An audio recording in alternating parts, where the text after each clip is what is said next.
Last week, we read the story of David and Bathsheba and set the context and the background for understanding it in 2 Samuel chapter 11.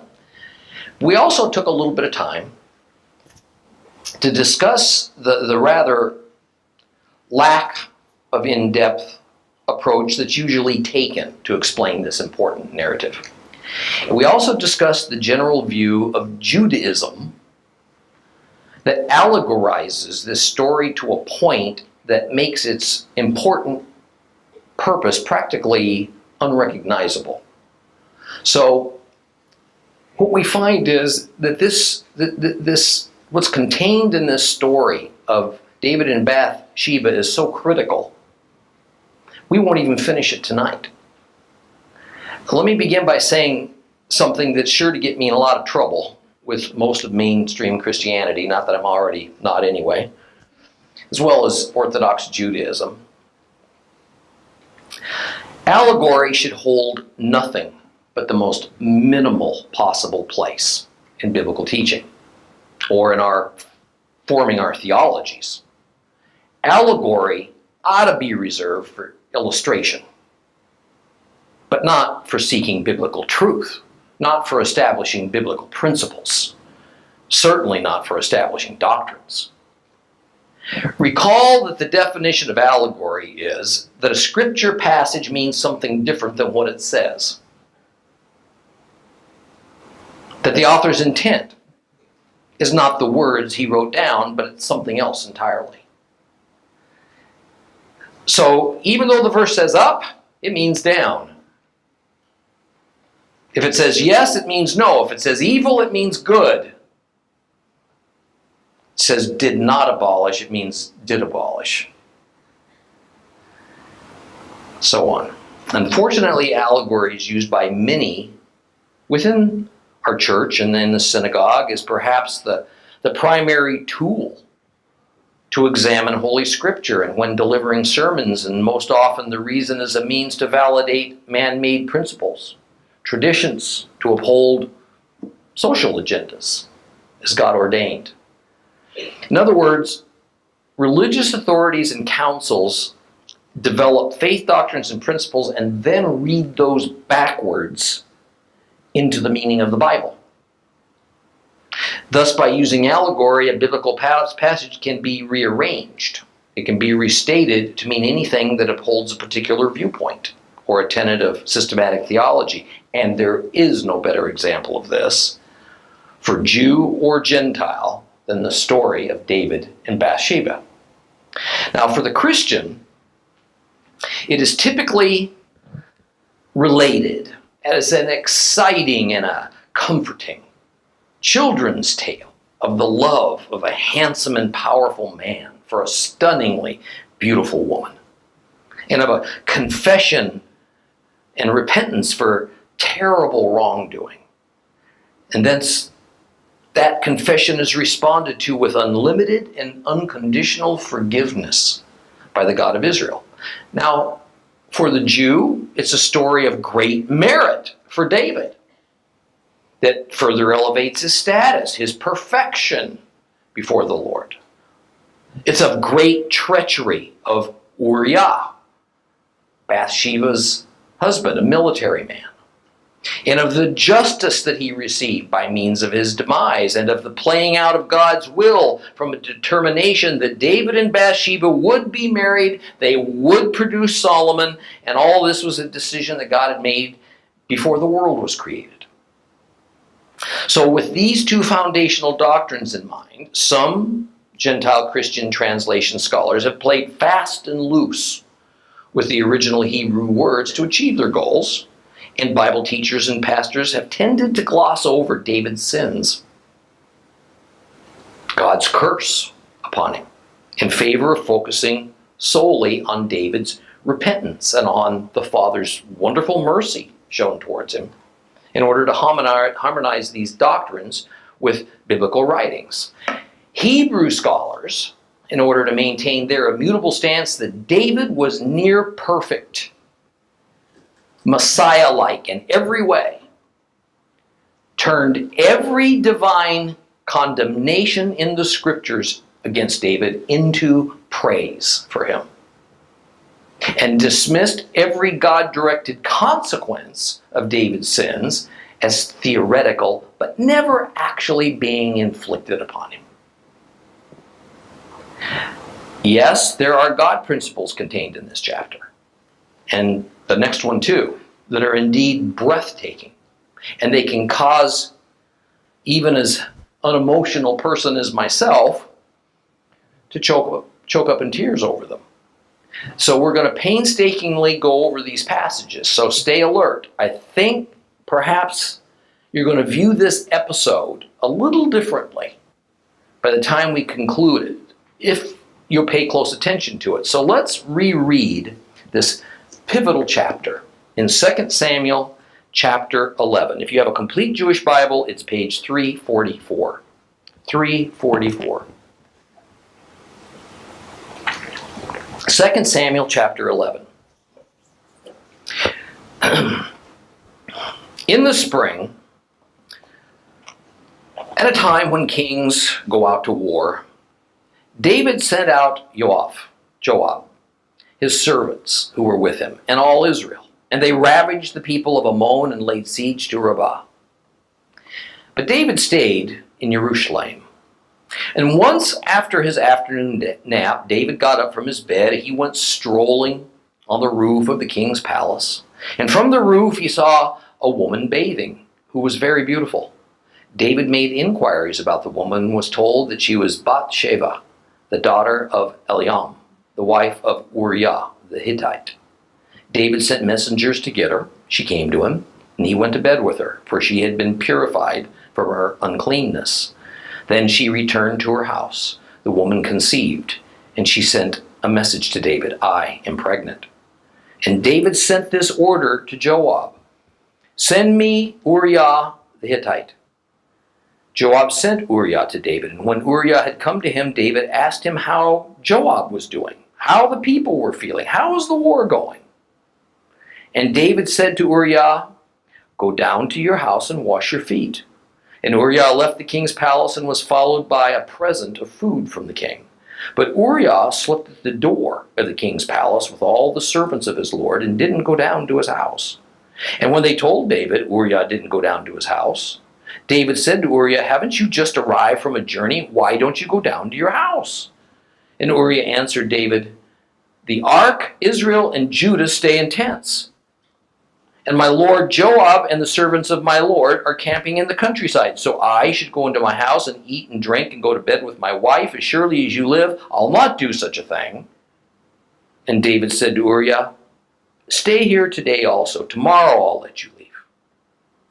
So Uriah stayed in Jerusalem that day and the following day, and David summoned him, and they ate and drank with him and got him drunk.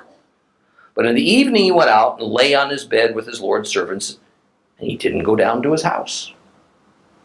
And in the morning David wrote a letter to Joab and sent it with Uriah. And in the letter he wrote, "Put Uriah on the front lines of the fiercest fighting and then pull back from him so that he'll be wounded and killed." So while Joab had the city under siege, he assigned Uriah the place where he knew the toughest defenders were. And the men of the city went out and fought Joab, and a number of people fell, including some of David's servants, with Uriah the Hittite among the dead. Joab sent a messenger to David reporting all the news concerning the war, and he instructed the messenger, "When you have finished telling the king all the news about the war, he might become angry and ask you, 'Why did you get so close to the city to fight? Didn't you know that they would shoot from the wall? Didn't you think about the person who struck Avimelech, the son of Yerubbesheth, that a woman threw an upper millstone down on him from the wall so that he died at Tevetz? Why did you go so near the wall? If he says this, tell him, your servant Uriah is dead also." So the messenger left, and on arrival he told David that all that Joab had sent him to say. And the messenger said to David, "The men were overpowering us and came out after us into the countryside. But we chased them back all the way to the entrance of the city gate. The archers shot at your servants from the wall. Some of the king's servants are dead. Also your servant Uriah the Hittite is dead." David said to the messenger, Tell Joab, don't let this matter get you down. The sword devours in one way or another. Intensify your battle against the city. Overthrow it. Encourage him. When the wife of Uriah heard that Uriah, her husband, was dead, she mourned her husband. And when the mourning was over, David sent and took her home to his palace, and she became his wife and bore him a son. But Adonai saw what David had done as evil. The first words of chapter 11 are, in the spring when kings go out to war. First of all, the words in the spring have been added by translators. They're not there in the original language. Rather, springtime is presupposed, because we know from voluminous historical records that the customary time when kings led their militaries into sieges or long-term battles was in the spring. But we also must recall that this story begins with Joab taking the Israelite army to lay siege to Rabbah. It's actually a continuation of what had begun in chapter 10.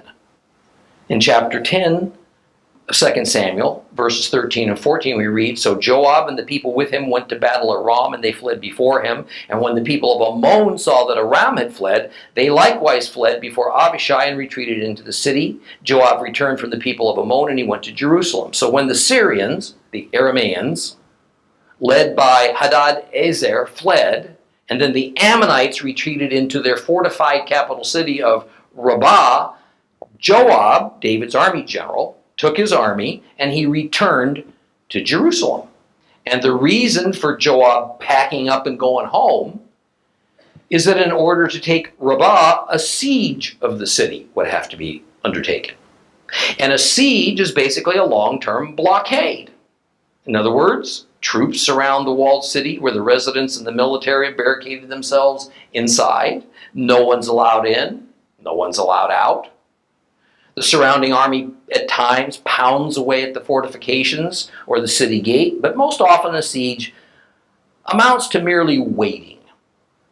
Just waiting for the city's food supply or maybe their water supply to run out. Then the city's army either surrenders or continues to fight in an ever-weakening condition due to disease and malnutrition.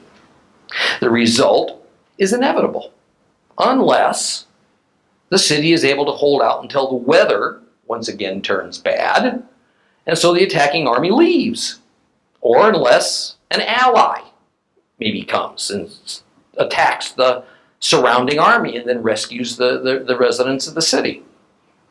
Well, apparently, the Battle of chapter 10 took place in the late fall as the weather was getting cold and rainy. And sieges were often harder on the surrounding army than those who lived inside the walls. At least they were at first. So wherever possible, sieges were begun when the rainy season and the cold had abated, so that at least 8 months or so of good weather lay ahead of them. So, as chapter 11, verse 1 states, it undoubtedly was in the spring when this happened. Now, verse 1 also contains a meaningful wordplay that almost any Hebrew reader would have picked up on and seen the intent of it. I think it's pretty interesting, so let's look at it. Where it says, when kings go out, the Hebrew is melech yatsa. Melech yatsa. Melech is king. Yatsa is going out. And going out is a military term that means to engage in battle. But next we're told that David sent out Joab. In Hebrew it says that David shalach Joab. Shalach means to send. It's a term that's usually applied to a messenger, not to a military general. A messenger in Hebrew is malach. Both melech, king, and malach, messenger, are spelled identically. The only difference is how you vocalize the word. It's the vowel sounds you add. In other words, since written Hebrew is a consonant-only alphabet, When the word is said out loud, the vowel sounds have to be added to it. So the point that is cleverly obvious in the Hebrew, but it gets lost in the translation, is that a definite derogative tone is set. That instead of David doing what Israelite kings are supposed to do, leading their armies into battle, David used Joab, his top military commander, like a messenger. And he sent him out with the army while David stayed safely and comfortably behind in his palace. So this whole story starts out on the wrong foot. And the subtle descent of David that we saw beginning in the previous chapters is now becoming more visible, more tangible. David is behaving like the typical Gentile kings of the region. So near the end of verse 1, our complete Jewish Bibles and most versions say that, but David stayed in Jerusalem. What it says in Hebrew is that David yeshav in Jerusalem. A more little translation of yeshav is not staying, it is sat.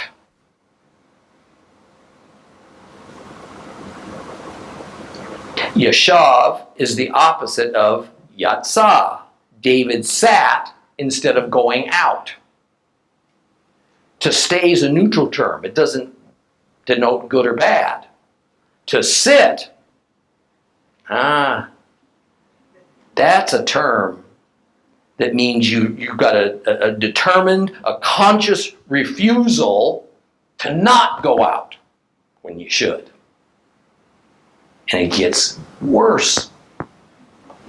So in the spring or early summer, verse 2 has David living the life of leisure. He's taking a nap. His army is away fighting. He's not there to lead it. And one hot afternoon, he's taking a nap on his rooftop of his beautiful palace in the city of David.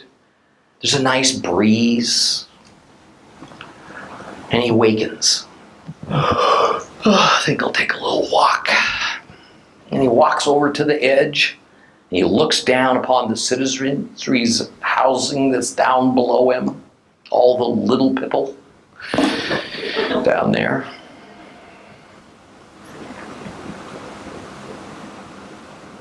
And he spots a gorgeous woman just about to step into a bath. And his lust kicks into overdrive. And instantly he thinks he has to have her for his harem. David's palace has been discovered by archaeologists. It's located on the eastern slope at the northern end of the ridge that the city of David's built upon. So everything other than his palace was at a lower elevation. Bathsheba's residence was no doubt just inside the city walls of the city of David, near the Kidron ravine, because her husband Uriah was a military officer, a high one. So he was allowed a very privileged residential location. David sent messengers to see exactly who this beauty was. Turned out she was a married woman. And her father was a fellow named Elam. Her husband is referred to as Uriah the Hittite.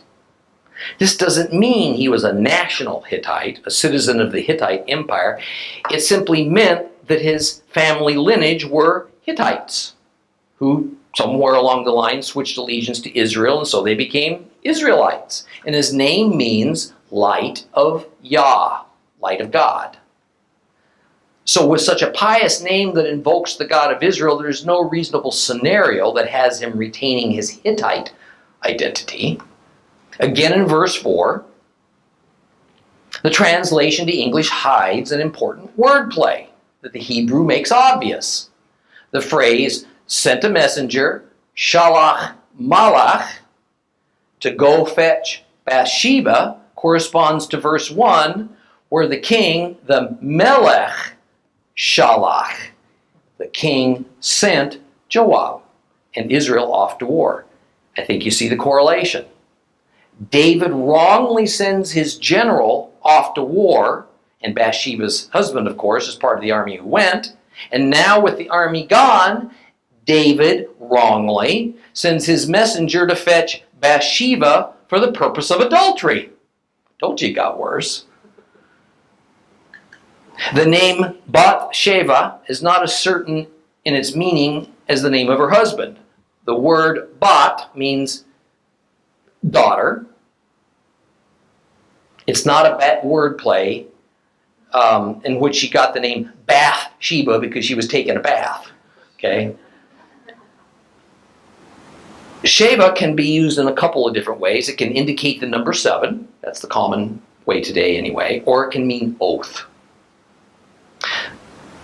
Some sages contend the name implies that she was Elam's, her father's 7th daughter, or perhaps his 7th child, or that it's some symbolism of the number 7, meaning divine completeness. Hard to tell.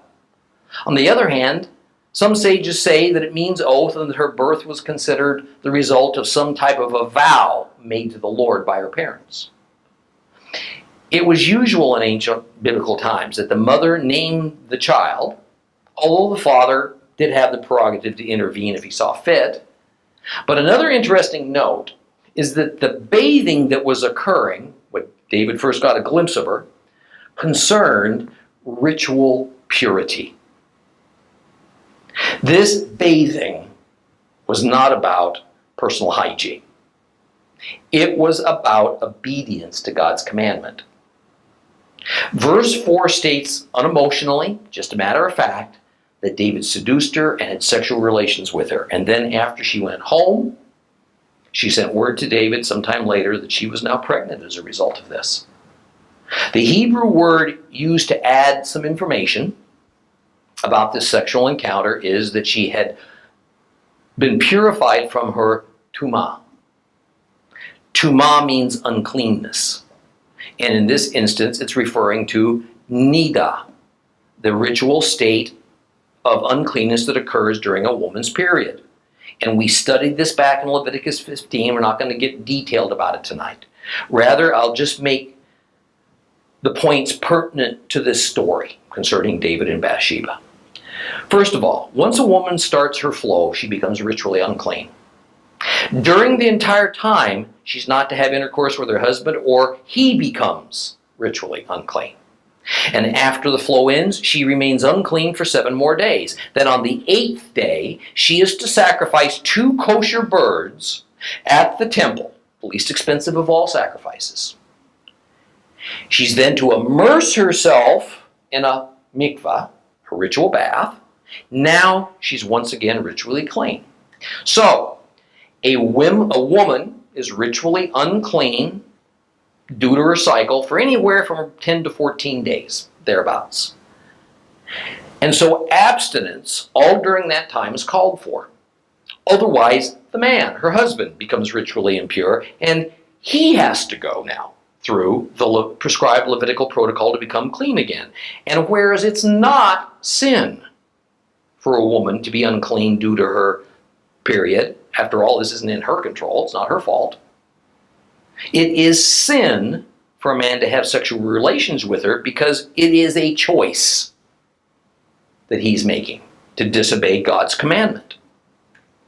Now, when we first hear of Bathsheba, the moment David sees her, it is before the day of her mikvah, the 8th day after her cycle is ended. And she's carrying out the last of the steps necessary for her to become ritually pure again.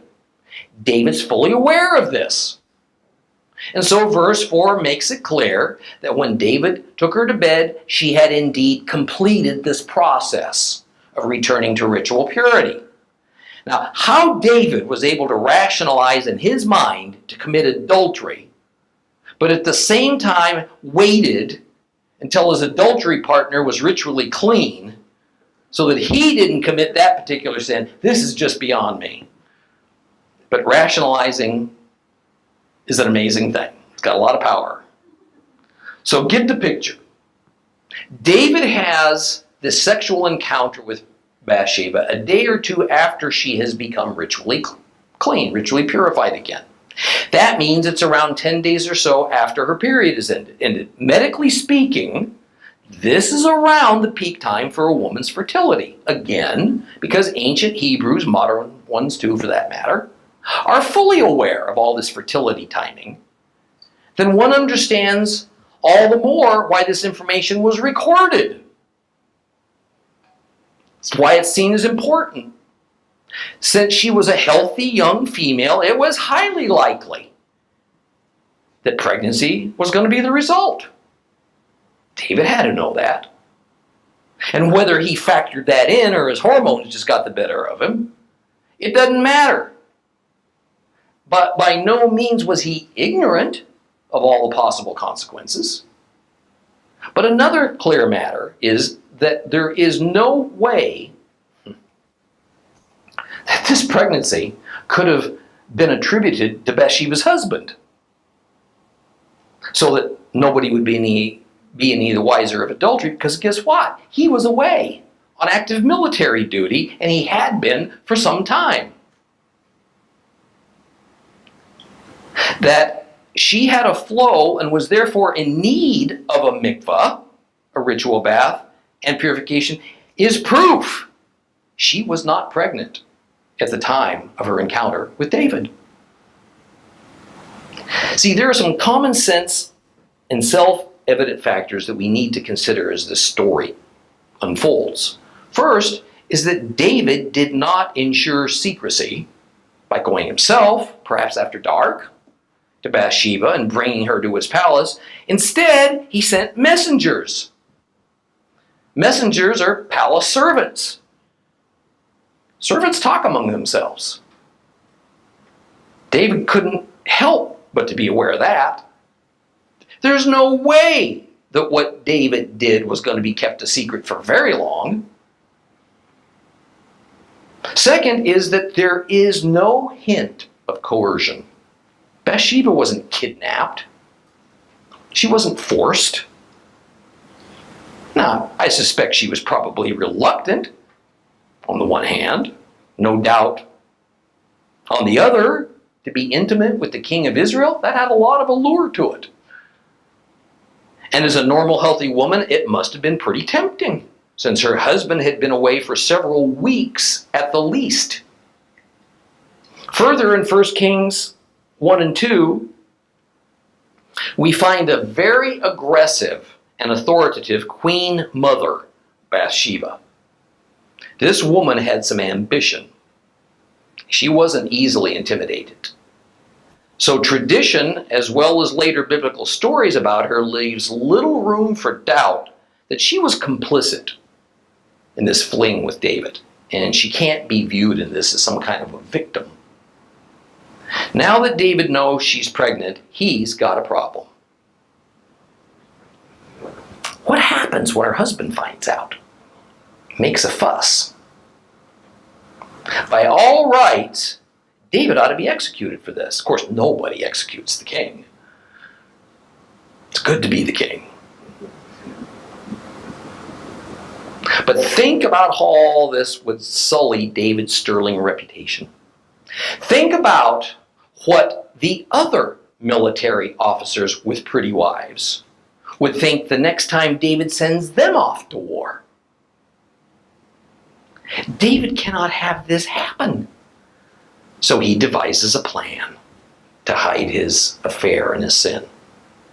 The thing he seems to have completely just put out of his mind, just as his predecessor King Saul had done, was that despite any amount of cunning plans to hide his motives and his dirty deeds from all of his subjects, God saw. God knew it all. And there was going to be consequences. But truly, doesn't all that talk about us not being able to hide anything from the Lord seem like theory instead of reality to us sometimes?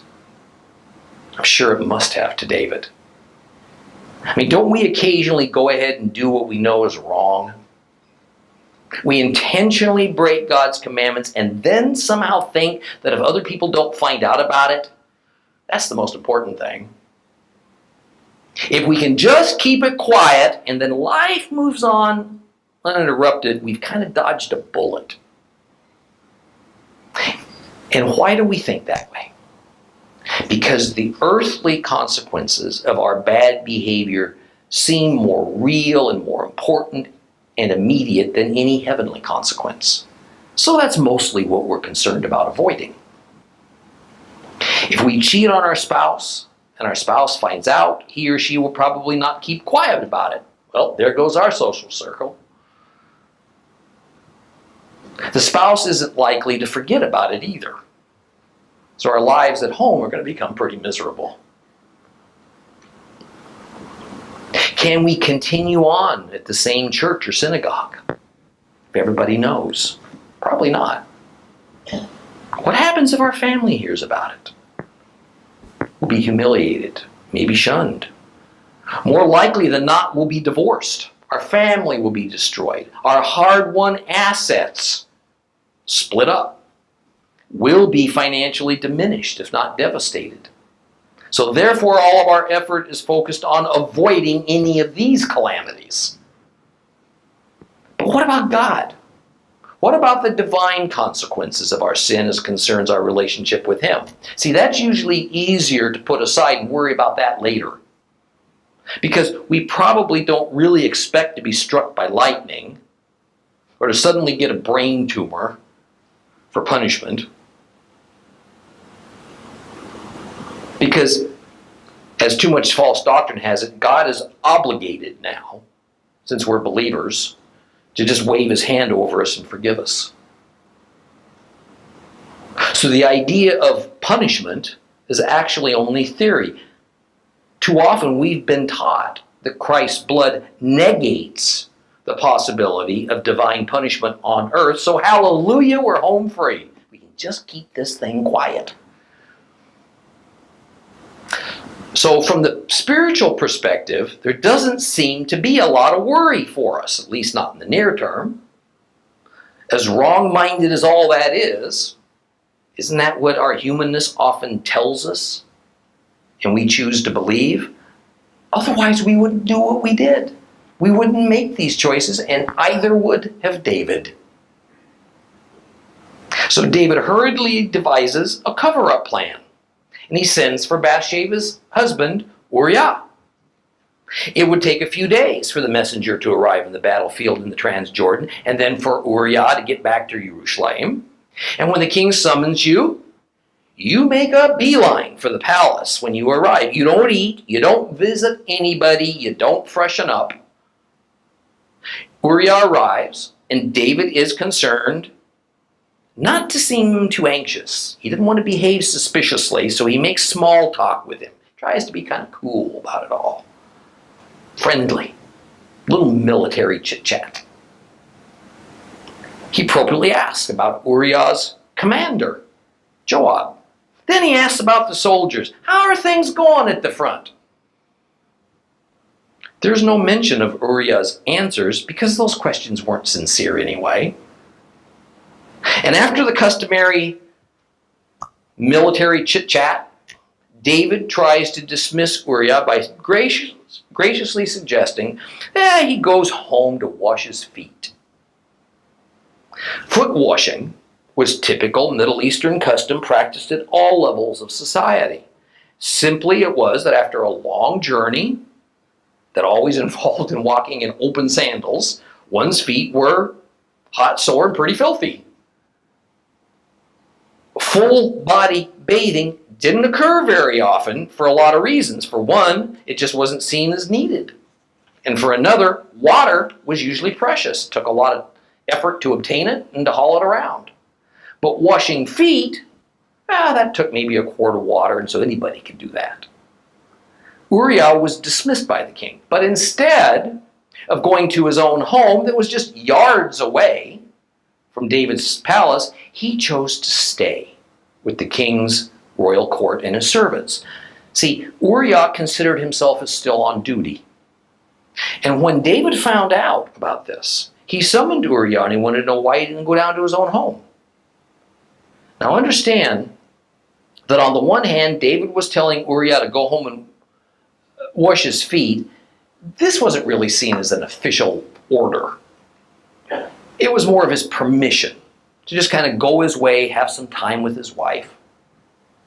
But on the other, there was a reason that David suggested this going home that was well beyond showing any kindness to Uriah.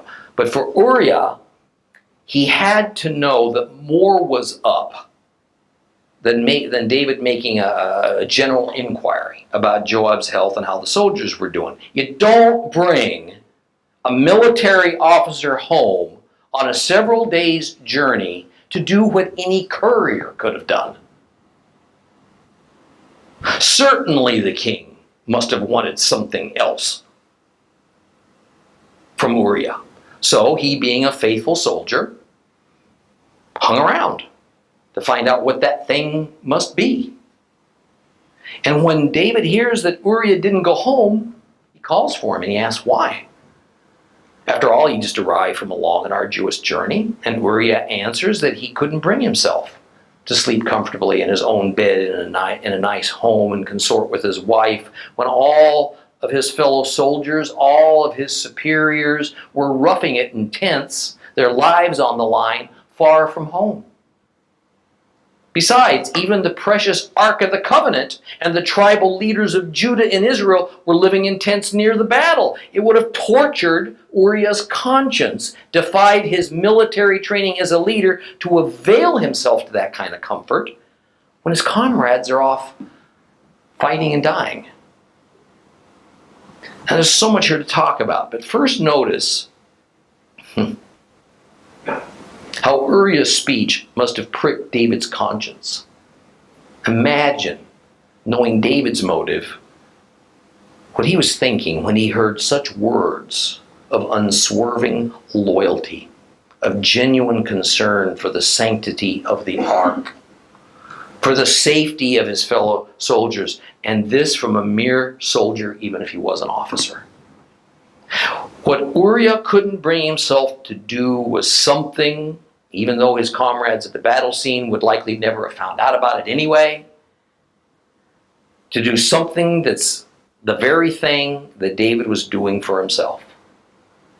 Here was the Ark of God, the tribal princes of Israel, all the top military commanders, and thousands of soldiers away in a foreign land, fighting, living in tough conditions, while David was home, availing himself not only of comfort and of his own harem, now he's seducing a soldier's lonely wife.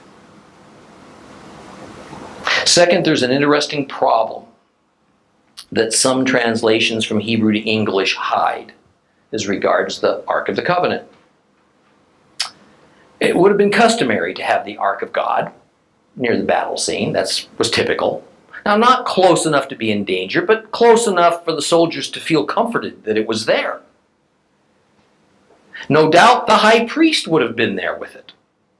But where it says in verse 11 that the ark, Judah, and Israel are staying in tents, that's just flat incorrect. Because the Hebrew word for tent is oel.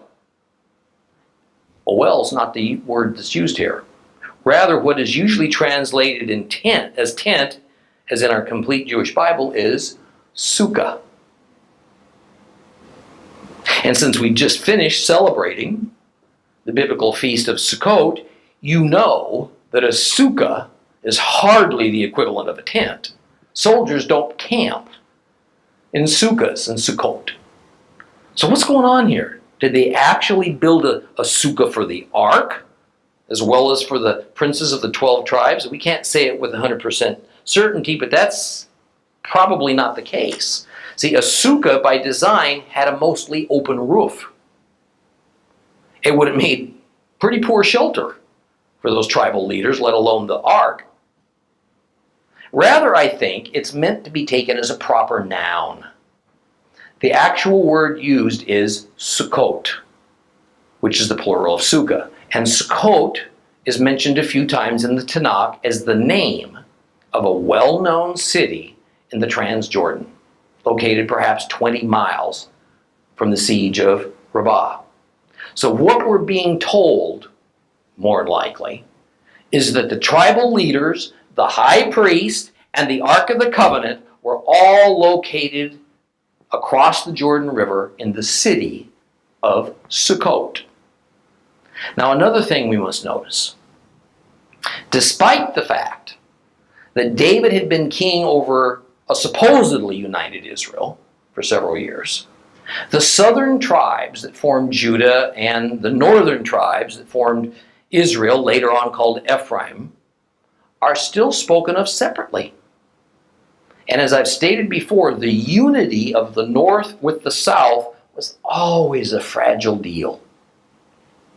And although it was a useful and happy fiction to think of some kind of close connection of all 12 tribes under David and then Solomon, it had never really been so to any great extent. From the time that the 12 tribes were formed for their march out of Egypt, and then especially as they entered Canaan under Joshua, they had grouped themselves into coalitions.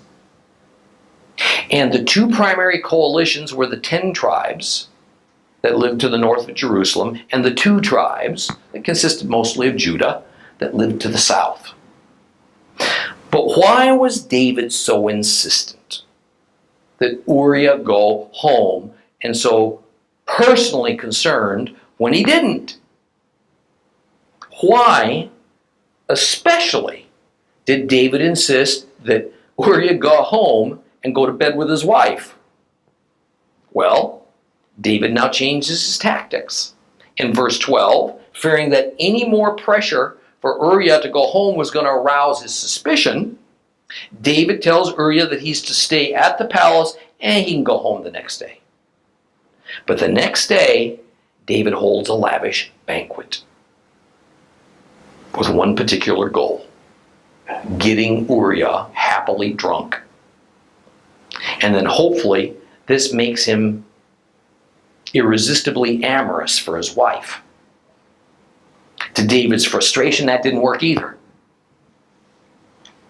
The answer to why? David was trying so hard to get Uriah to go home to his wife is becoming quite transparent. In fact, the sages say that by now, Uriah had a pretty good idea of what was going on here. And thus was possibly, by not going home now, he was just refusing to participate in the deception. The plan was that since Bathsheba may have been no more than 4, 5, 6 weeks pregnant by David, that if Uriah slept with his wife, the pregnancy could have been reasonably explained as a result of Uriah's surprise return home. Then David would be off the hook, and Bathsheba would be off the hook too. Well, desperate David now gets more drastic with his cover-up attempt. And the irony of this story is just getting thicker and thicker. We have the faithfulness of Uriah as contrasted to the unfaithfulness of David. And David is starting to become ridden with anxiety, and he's getting furious. And we're going to continue on this some more next week. So please rise.